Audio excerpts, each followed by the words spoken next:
Welcome to Sub Rosa. This is our advice podcast. If you have a quick question for us that you want us to cover on our podcast, WTF at badbossbrief.com. So Eugene, what have you got? Well, we got typical antipathy between hardware and software, very large company that all of us use. And one of the engineers in a group meeting asked for something. His group is the good, let's say call them the good guys in this instance, asked for something. The second group, let's call them the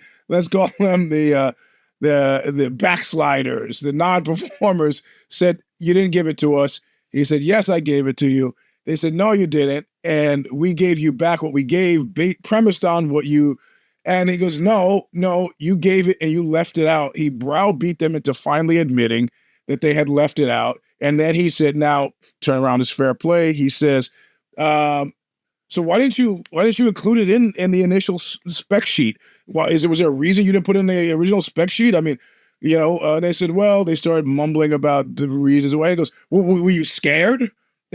Like somebody frightened you and that's why you did it? It's kind of quiet. Meeting ends. They said, okay, we'll put it together. He gets called on the carpet by HR. And he says to me, the reason he got called on the carpet by HR because it was viewed that he had impugned the technical expertise of the woman who was leading the meeting. Very sensitive, the whole STEM talking with, and he was like, I would have said the same thing if the person leading the other meeting had been a man, which I said to HR, which didn't at all seem to mollify them. What is a proper course of action here, given that these people have had 6 weeks to turn out something and they turned out nothing, and I gave them all the information which they chose to ignore? Are we supposed to sit by and do nothing? And I said, well, let me think about that. My attitude is that you should be able to be as rude in the name of the common good as rude as you'd like to be to your coworkers, providing it works. In this instance, it did not work. And, you also need to be mindful of the considerations of women in tech who do not have an easy road to hoe because of not guys like you who seem to be a well-meaning guy, but maybe other guys. Because that's bullshit. I don't care about that. It's about getting this chipset done. What do I do? I just can't sit and do nothing. Hardware is a real thing. I just can't do nothing without costing the company millions of dollars. So what do I do? And I said, well, let me ask Stephanie because I have no idea. So the first thing I would do is I would, talk to this man and look at reframing the narrative, right? It sounds like he has a narrative that the injury is that he and his team were unable to get the deliverables or quality work or appropriate response from this other team. Right? In his mind, that is the injury. It sounds like it's ongoing. It sounds like there's a lot of conflict, and that he was justified in addressing that with energy that he felt was appropriate to the circumstances. Okay? I would invite him to reconsider that the injury was the use of the word scared. And that what he might have been doing, and of course, I don't know what the circumstances are, but if he had said something to the effect of, it's very frustrating that your team is not able to get the deliverables done on time. Help me understand why it is that this happens every single time we meet. This is a problem, right? Any kind of naming, acknowledging energy in a professional way. I think all of those things are appropriate and could have addressed what he perceived as the issue. They are not performing. They are not being responsible.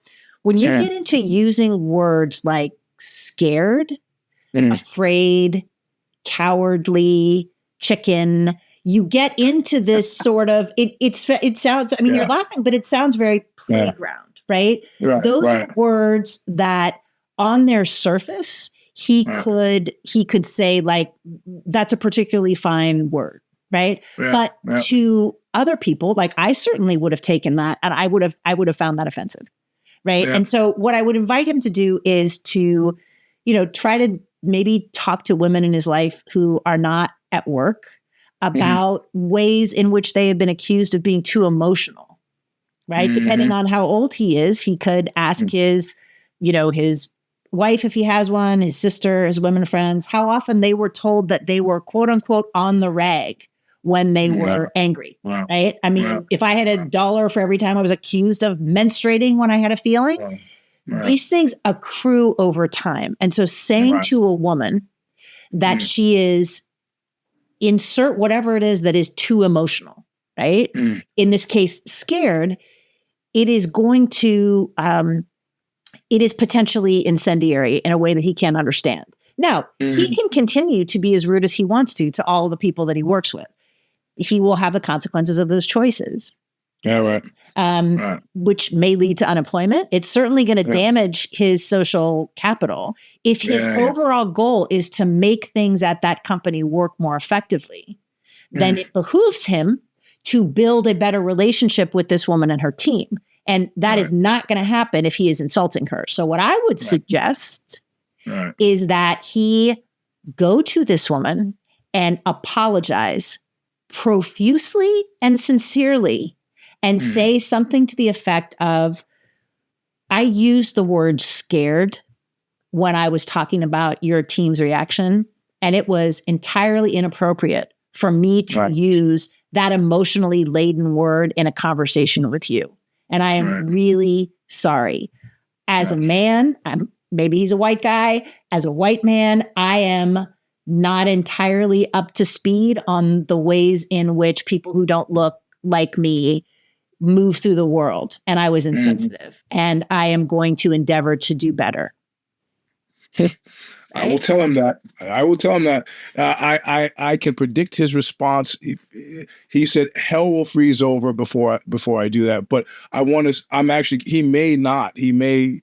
I'll send it to him when we put the show out, and I'll say I'm really curious as to what he's going to say. And I'd love to hear his response too, because I think one of the things, absolutely deal with the issue between those two teams, deal with their lack of performance, deal with that strenuously and vigorously, but you can do it without getting personal. And I think just the last point is everybody gets some people get very agitated when you invite them to look at their privilege, whatever that privilege may be, because acknowledging your privilege is uncomfortable. I have certainly experienced that myself as a white woman. It feels terrible. But if you can reframe that to think with some compassion of what must it be like for this woman in STEM, right? How many times have people assumed that she's the secretary or talk to her? I mean, there's just a whole bunch of stuff that people who are not white men in technology have to deal with, right? And it can be soul crushing. So maybe just take that frame of reference and sit with it for a little bit.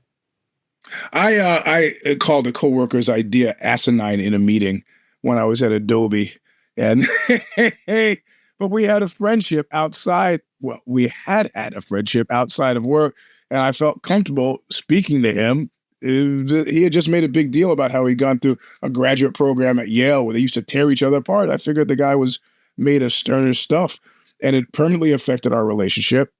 Not HR, but our common boss kind of looped around with me and asked me to apologize to him.